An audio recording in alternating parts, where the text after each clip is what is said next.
Hi there, Randi here. Before I go into the text material I have produced for this little course, which are part of the information that was put on the Google site, which you know from the other course material I will change eventually.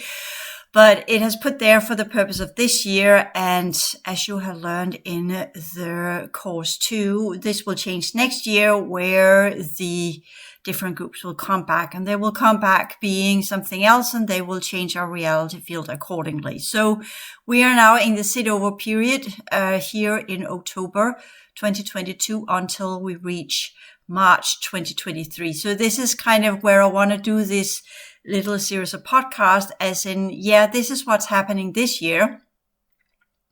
And then you might listen to these podcasts in a year or so, and you will think, well, does that apply to me next year? And I'll just say it applies to some degree. It's just, as I have seen, if the prognosis is what it has been the last 5 years, every wintertime has gone darker and darker, and more entities surfaces during the winter period, which technically leaves me to be awake at night time and sleep in daytime.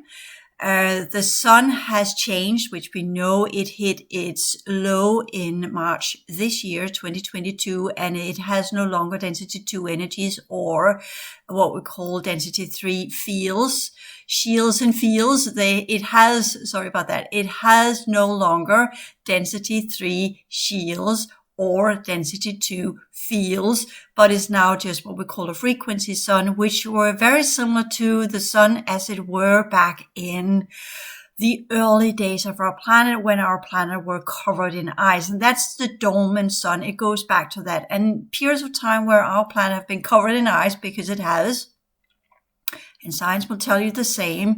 These are the layover periods where our planet, especially after the timeline event, had, because we know the solidification and planets as we know of them today are something that came after the timeline event. Even though it has a holographic overlay, there is some specific dynamics to it that with the holographic overlay programs give the feeling or the sense of being what we call a planet, or round as we see it. Whereas when we learn to see beyond the visual light spectrum, we will no longer see it as a round planet. We'll actually not see it as flat Earth, but we will see it differently. And that's the shift that it will happen eventually. But since the timeline event and solidification, the energies have forced themselves in a particular pattern that gives the round pattern, although it changes from time to time, all according to the programs. Sorry about that. And that means from time to time, when the Earth needs to be dormant, the sun is extinct, which is what it has been many times. Then they blast it up again with technology. It's not going to happen this time because now it's done. But layover periods where both planet and the planets in the solar system, as well as the sun itself, goes dormant, and all the planets get covered in ice and are put to rest, so to speak, where whatever was seated there will then cease to exist, or except from few what we call microorganisms that keeps that are stuck in the soil, that are stuck in the deeper layers, the sediments, the mud, whatever used to be part of this planet. It has had many different surfaces. It has had many different appearances. This version with the water as we have now is the latest one, due to the different ice ages that allowed for this amount of water as the ice melted and were recreated into what we understand as our oceans. But before that, we have had different features on our planet. I know science would like to remove the water, and then we see this weird rocky, similar like an asteroid that is just full of water around it, that's being kept place via the gravity and electromagnetic field of our planet. But as you keep hearing me say, I'm not so sure that that's the accurate understanding of it. But of course, science can't incorporate saying, oh yeah, it's held in place by alien sciences and alien technology. Of course, goes without saying, right? So we are just going with that understanding. But what is happening with our planet is that we are resuming to what we call extinction protocol. And that means when the sun is extinct, it is extinguished. It is no longer giving us energy. And that means, and that's my general understanding of how things are going right now is that means that our body and our planet is now beginning what we could call, we'll say, is it a mini ice age? And we don't really know, because when the sun stops running its specific type of frequency patterns that have amplified our magnetic field in a specific way that has kept our weather system within a specific set of dynamics. When that changes, then the weather pattern will change as well. And it can go two ways. It can either go to super hot Earth, or it could go to glacial snowball Earth, as we have had before. So we don't really know. And I have memories of being on snowball Earth, living in communities that were dug like silos into the ice. And we were living there in different compartments. We built literally into the ice. So there's a lot of different ways that are possible to survive on planets like this if you have the technology for it. And we could say, well, what about the rocky ice planets further out in the solar system? Well, we don't really know if they are what science tells us. They can read it, spectral analysis. They can read these are the compositions, but we don't really know if it is what they think it is, due to we have not really been there and put our foot on the ground and sensed the energies and understandings what it is. One thing is to read it through a spectrometer, where you read these are the energetic compositions, the chemical compositions. These are the atoms, the molecules, whatever we can read within our frequency of light spectrum or beyond. But the question is, can they read what's going on in the fourth dimension, etc.? And they can't, and we know that. So we don't really know what's on the other planets. We can only focus on what's on this one here and now. And I know there's been a lot of remote viewing and looking in and saying, oh, there's this and that and whatever. But for me, if you ask me, if I look at, for instance, Jupiter, will I see anything inside this type of reality from where I have my perception field oriented? I'll say absolutely no. But if I shift my perspective, I can see it belongs to another scheme. So that means it belongs to some entirely different races that are of a different composition. And they have their colonies on Neptune, but we will never ever discover them, because they are working within a type of density energies that's very dissimilar to ours. Even if we shift into density energy, they will still be very dissimilar. Similar with the planet Uranus, similar with Pluto, which is not a planet. It is technically a very large asteroid, or a remaining piece of rock from another larger planet that used to exist. And no, it's not Nibiru. It's something else that were part of another solar system of an even older date that used to exist within our sector, but has now completely decomposed and vanished and ceased to exist. But Pluto's the remaining rock of that one. And that's one of the places I would never put my feet, because there was a reason why that solar system ceased to exist. That was one of these kaboom events that were unfortunate. So it is highly contaminated. So it has its proper name, Pluto, as being the underworld, planet of the underworld, and the planet that holds the energies of the underworld, which is quite accurate. There are beings on that planet that are of a very, very nasty kind. So you see, there are life forms, but they are not as we perceive life forms. So again, when we go with Mars, and all of Mars is primarily colonized by different enhanced human groups and other alien groups that are working with them. So that's Mars, and is positioned in what we would perceive to be slightly in the future. So it's there, it's on a different energy band. So in our version of reality, it is not colonized yet, but it is colonized, but in a different type of energy setting that goes with where humanity needs to go. And that's part of the upgrading programs that the new reality programs are part of, so that we can align ourselves with that future version of both our planet, but also of Mars and our solar system, where they have actually learned, that's part of the new things that are coming in, they have learned how to administer the energies of the sun so it doesn't continue within the extinction protocol settings, which it is now. So that means you can figure out when the sun shuts down, our planet shuts down. So that's the extinction protocol. So this is what we are up against when we talk about the changes in the sun and the changes as I explained in the text material. This is the background for it, so you understand these are the dynamics, and this is how it affects our bodies. So we need to factor that in our energy work. And how do we do that? I have not got the answers yet. This is day-to-day basis. This is where you all of the sciences I have given you and all the courses I've given you so far are meant for you to learn the general sciences so that you can specialize it to your energy system.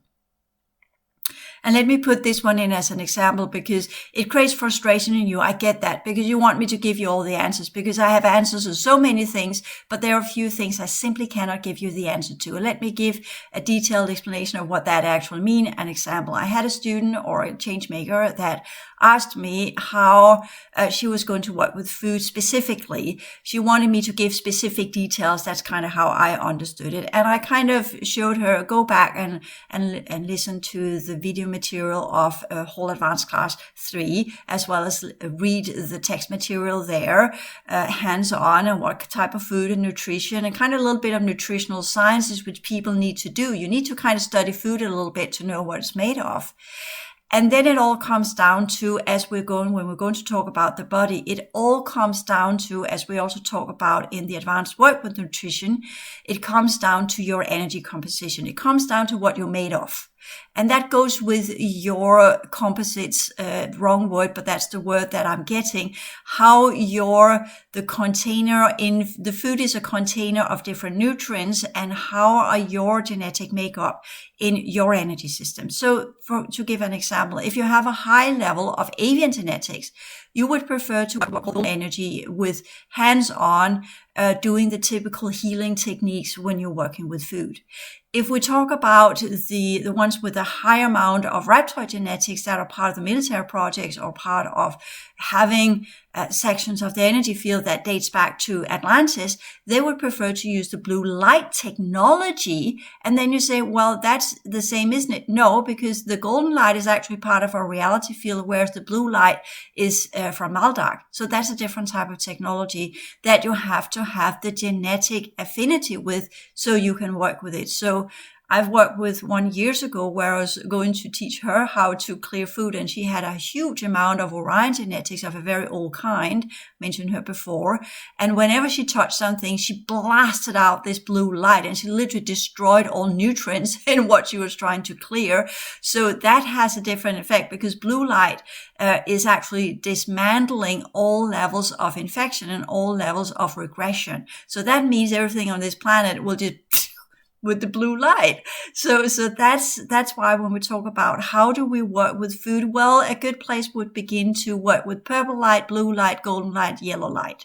So you kind of go with the purple is the lunar, the blue is what we call the lunars are that group of humanoids that has a huge part in what we call the molecular structure of our body, as well as what is around us, altered into that one later on due to the compositions of the moon, which if you look up in science, you will see the moon and our planet are more or less made out of the same atomic molecular elements.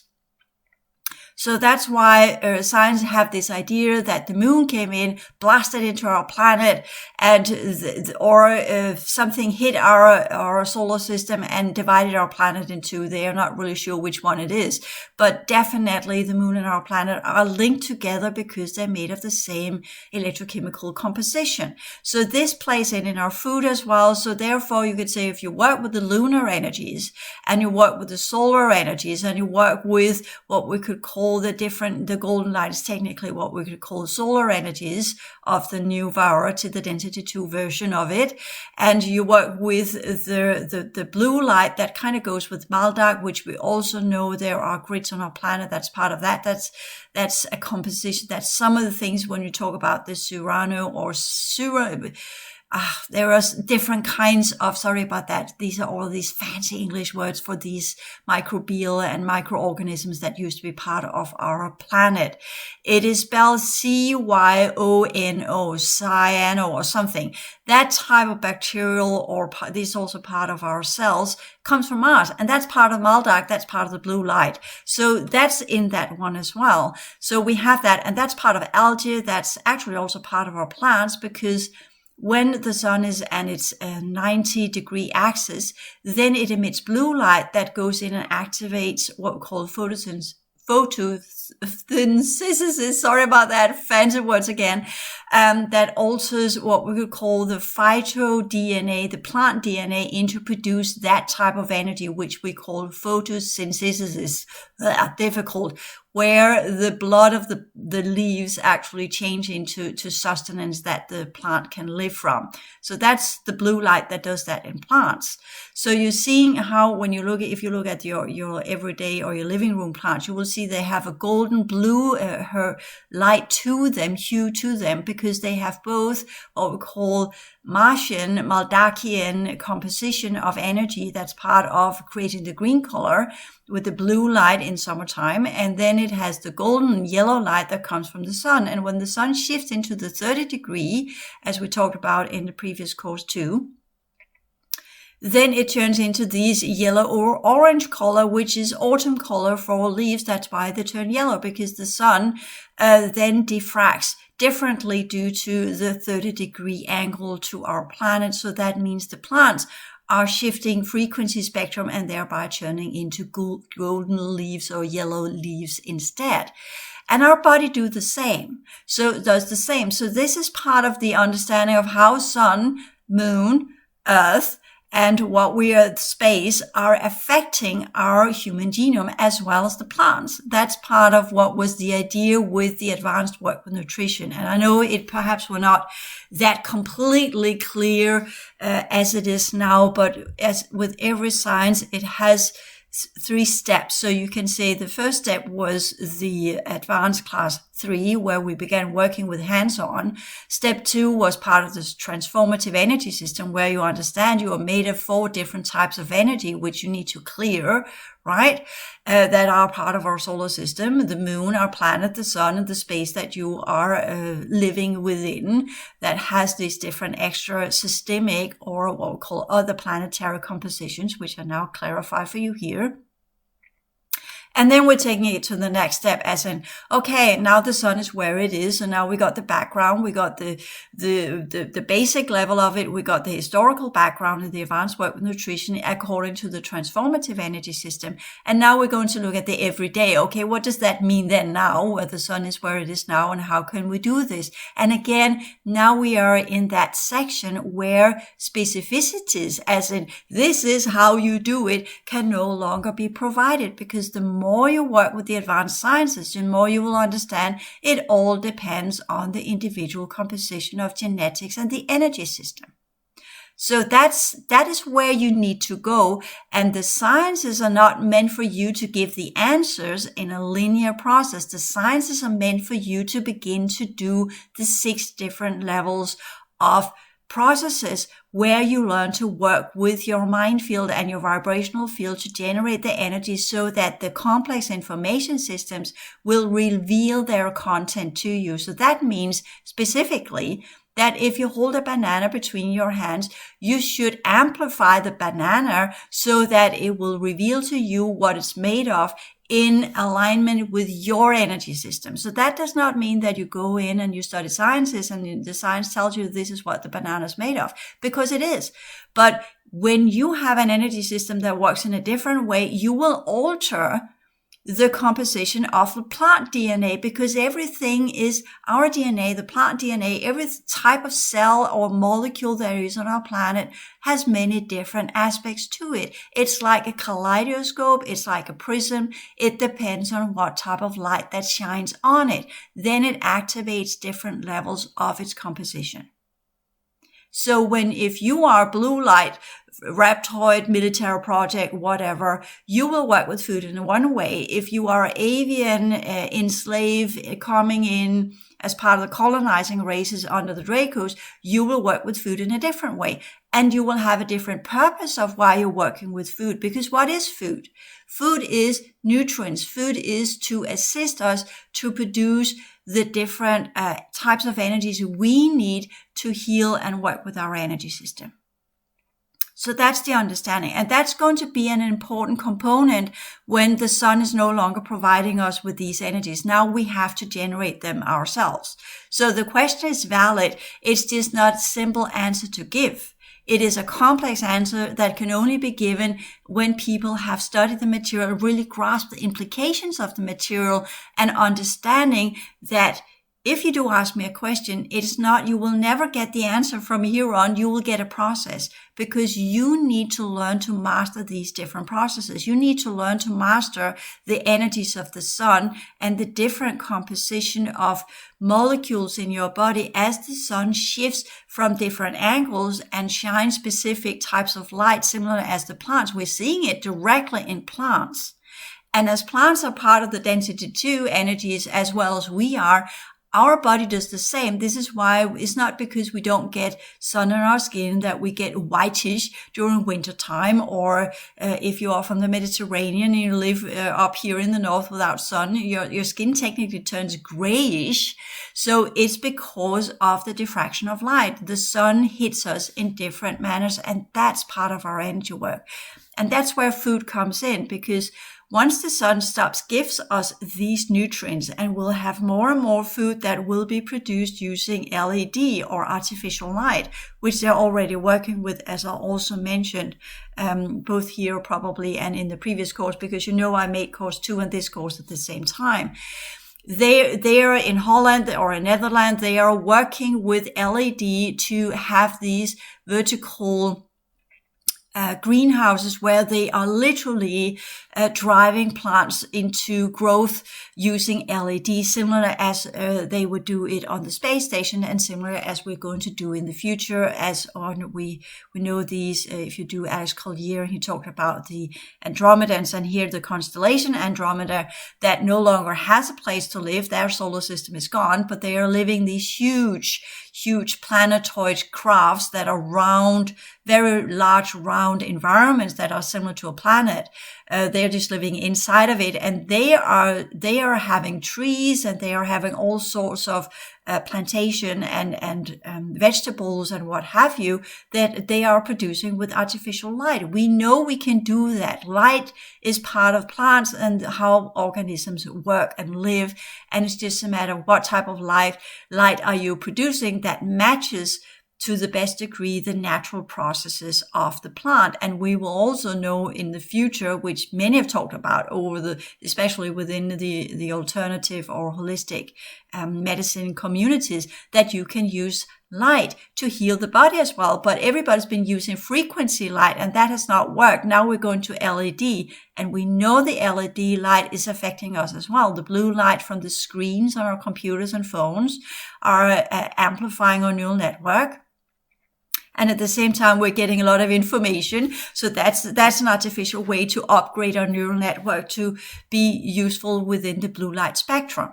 So this is also, which goes with rhabdoid genetics, to amplify and activate the serine genetics. But that's also why we have so many that have now, due to the frequency fence and the artificial fifth dimension, are now activating what we call the infected level of the serine genetics, which is why I talked about the serine genetics in the transformative energy system as well. And these are the dots of the information that you need to connect. And I know there's an enormous amount of information that you have to study, and how you're going to put all of these things together if you don't have the inner sight. If you're trying to learn it the linear way, it is probably completely impossible.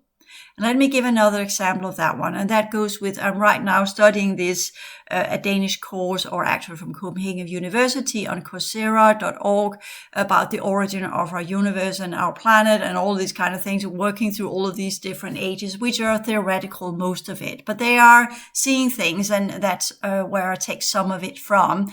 But it's not something that I'm remembering. What I'm doing when I'm listening and seeing that is, I am doing my double awareness. I'm looking behind the information, as in when they were talking about the human DNA, or the cell of that we have in the human body, and they were talking about the earlier versions of cells, which have fancy names. I can't remember, prokaryotic, from the Precambrian area of our planet, blah, blah, blah, whatever. I don't never remember these names because it's insignificant. It doesn't matter. These are based upon the paradigm of our sciences today. And in 100 years, they will change. So there's no need to remember these details. But what is important to remember is that our Earth has been covered in snow, and while it's been covered, the sun has been dormant, and while it's been dormant, a specific type of bacteria existed. That type of bacteria had alien DNA, which I know, I can see that. And why did it have so? Because that's the remains of some of the earlier humanoid species that used to live here. That's part of these bacterial levels. These bacterial levels were then absorbed by our cell that were created when they sparked to life our planet again, when they began grinding it up and turning on the sun and the oceans melted. Our cells began to be created because that amount of what we could call methane gas and whatever was in the ice blasted into the atmosphere and due to different types of processes began to generate what we understand as oxygen, which they pushed the button for the oxygen life forms, whereas earlier on it had been what we could call a different type of life form, perhaps carbon-based life forms, which we know Alex Collier talks about as well. And that was suitable for the Dracos and the different species of that group that used to exist here. So that's why they have access to this planet, because they actually had colonies here, and they lived on a different Earth where their remains and whatever they left behind of corpses or whatever are part of that prototype of bacteria that has in our cell changed itself into become the mitochondria. And I see these things when I hear the scientists talk about these different ages. So I'm not listening to what they are saying actually, because I get the information already, but I need some kind of container to get the information. I need some kind of telling me this is what we see. And then via that, then I can use that as a jumping board into the true level of information, because there's a lot of information I don't know. So I need others to provide me with some kind of container from where I can then use it as a doorway into the information that I need.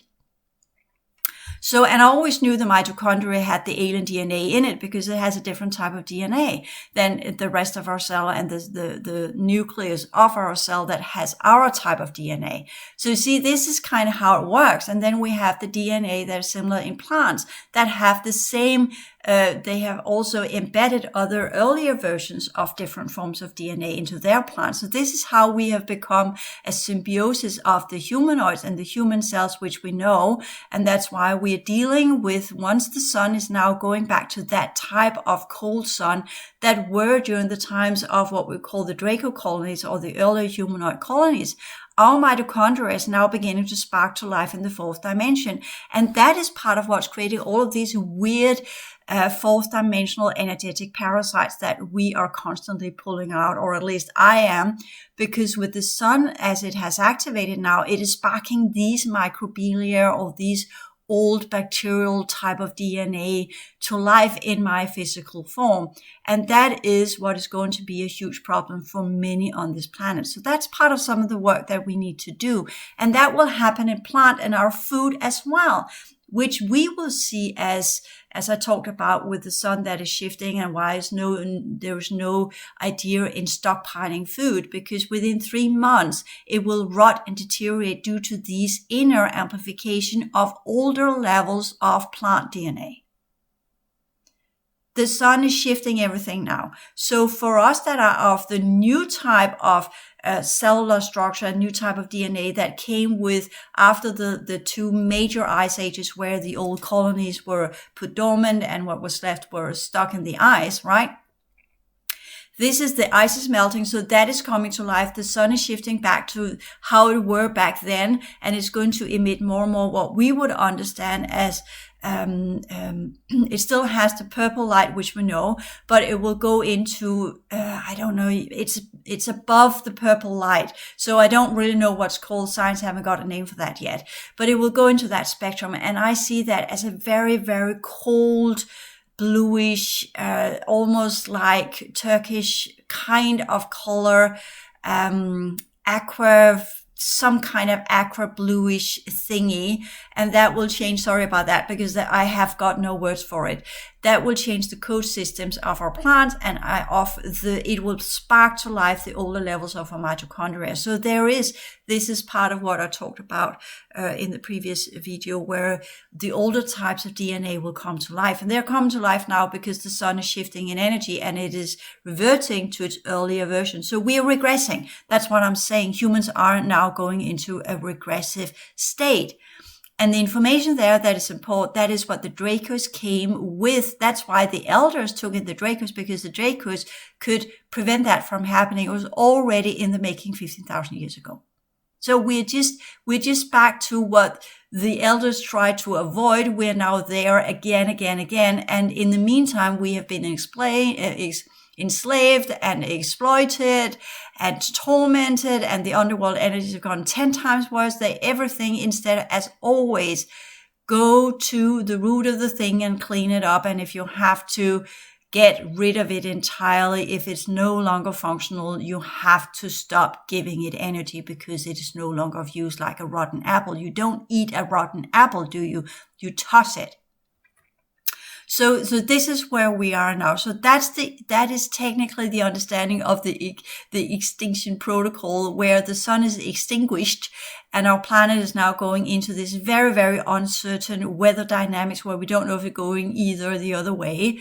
There is the possibility of first hot and then cold, which I talked about many times, because the sun is going into more and more severe kinetic processes as it were excited, so to speak, into a higher energetic state due to the alien technology and due to the density 2 fields. But since these are gone, that means that all of the electron processes, all of the electric chemical processes of the sun will now revert to its lowest uses of energy. And that means it's going to emit an enormous amount of particles. It's going to throw off the rings that it created when it was excited to a higher energetic state due to the incoming energies of the density 2 fields.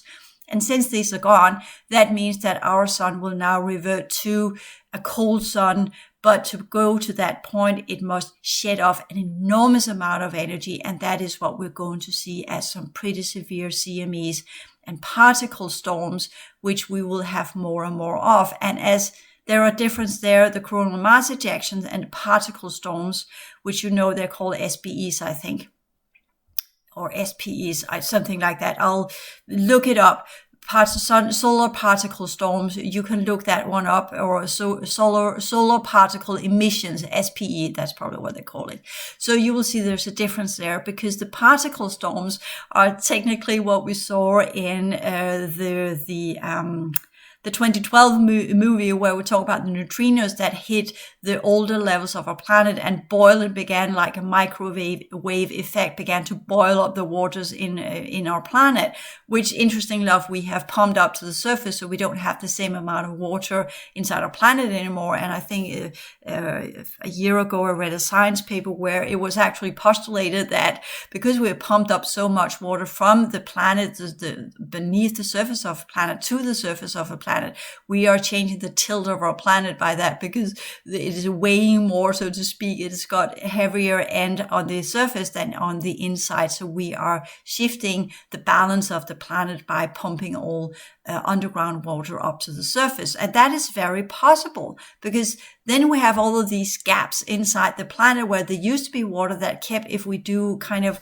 hydraulic understanding of, you have some kind of water with the magnetic field that keeps a specific balance, similarly when you look at what you call a compass, and when the needle will go in specific direction due to the way that it works. But if you put it into some kind of solid, as in kind of water, and the magnetic field is there, then it keeps a specific tilt on the planet. That would not be completely, I know you probably can't follow that line of thought, but for me it's very clear, because I'm seeing it in a visual. I see it, the dynamics in my head, so I know that is. And I always done that, and I was always met by my teachers telling me, no, that's not possible, this is not how it works, you're imagining things, this is just something you make up in your head. But I now know that that's not the case. This is actually more, because this is how I'm seeing the dynamics, but since science has not gotten these dynamics yet and cannot envision that we can actually change the tilt of our planet by changing how water is located in different pockets around our planet, then they are in for a steep learning curve to understand that all of their dynamics where, as I said, part of science is done in a perfect state scenario where everything had been the same for a long time, and now everything is shifting. So now they need to learn to do adaptation sciences which adapt to the changes of our planet as they unfold around them. And this is going to be, again, as we talked about, trying to catch tons of balls that are being thrown your way and try to put them in order, which is going to be quite impossible. So with that understanding and that background information, we now understand that everything is shifting on in our reality field. And the way we work with food will also be that there's no need to buy an enormous amount of portions because it will deteriorate due to the extinction or the extinguished light spectrum of our sun, and that will alter the food as you have it. And that's why I keep everything in the fridge, including my vegetables and my fruit. And some of you will say, well, it's better to have the fruit outside. No, you need to put it in the fridge so it is not affected by the radiation of the sun. That's something entirely new, because then you say, well, what about when it's out and it's being grown out in the where it's the plant, what do you call it? The plant, what do you call it? Fruit plantage? What do you call it? I forgot the English word for it. Where they produce the food. Either you can get the ones that are created with artificial light, or you have the ones that are produced outdoor. But I can promise you that it won't be long before more and more will be grown in greenhouses, because it won't be long before science will begin to discover that they will have different explanations for it. They will see it as probably it is more profitable to produce it in greenhouses, but there are things coming our way where they will begin to understand that what is being grown outside will be smaller. It will not have the same level of nutrition. It easily goes into rot. It will have all sorts of scurvy and weird stuff growing on it, which I'm already seeing the effects of on my potatoes. I stopped eating carrots for the same reason. They are in a bad shape. Carrots are in a bad shape. They are orange, so they are aligned with a specific type of light, whereas potatoes, they are what we call a night plant. They go more on the lunar energy. So each and one of the plants and the vegetables will align with the different spectra of light that are changing, and we will see it in our vegetables as well. They will change too, and some vegetables will cease to exist, as we saw it in the Interstellar movie, where quite a lot of the crop began to fade away and got all sorts of weird diseases. We're seeing that with the plants now. We're seeing it in apples and bananas and what have you. The biodiversity, the plant diversity is also crumbling, similar to the biodiversity and all the changes on our planet. And that's some of the doomsday predicaments or doomsday prognosis that we need to align ourselves with. And that's also part of why when we talk about food again, because it's part of our body, we have three levels that gives us nutrients: the sun, the water, our food. These are the three sources of nutrients, and we need to adapt to the changes in the sun, which I'll talk about in this course. And we need to change our food so it is fruitaceous, so it will become nutritious to us by changing the composition of it, by upgrading it, by giving off our energy, so that when we do eat it, it will actually have a positive transformational process. And then water, which will also work with, so the molecular state of the water will adapt into holding a holographic network behind it that alters the frequency pattern of the water, so it's no longer aligned with the lunar energies or with any of the solar energies or anything, but becomes in alignment with what our body needs. So our work with food now is to alter the food completely to match what we need, so that we can give the nutrients to our body from outside. But if you do your energy work well enough and you get rid of the parasites that are sucking you dry, you are not out in the sun, so you won't be extinguished by the rays of the sun. Your microbiota will not change accordingly to the cold sun and the older bacterial type of the mitochondria. You keep your mitochondria dormant or clear out the energetic parasites it's spawning off. So it's trying to alter your human cells back into an earlier version.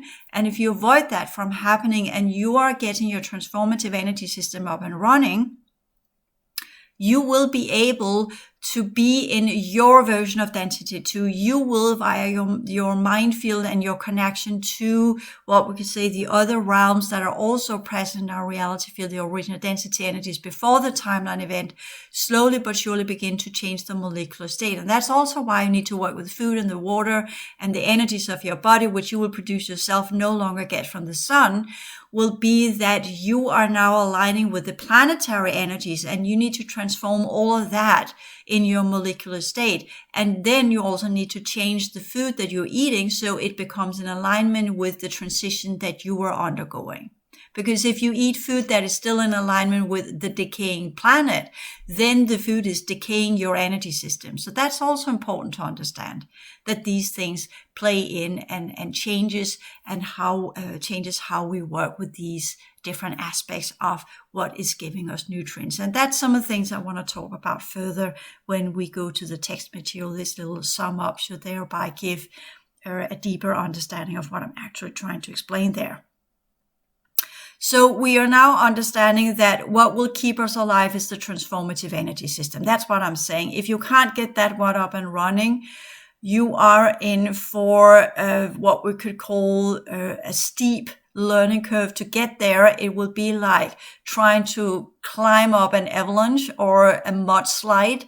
Everything is now pulling into what we call the dormant state of a planet, because it's getting ready to go into what we understand as pralaya, or the dormant period, where it would then should have been recalibrated. But this time around, it's not going to be calibrated as we know of it, because it has no longer the technology in it that used to do that.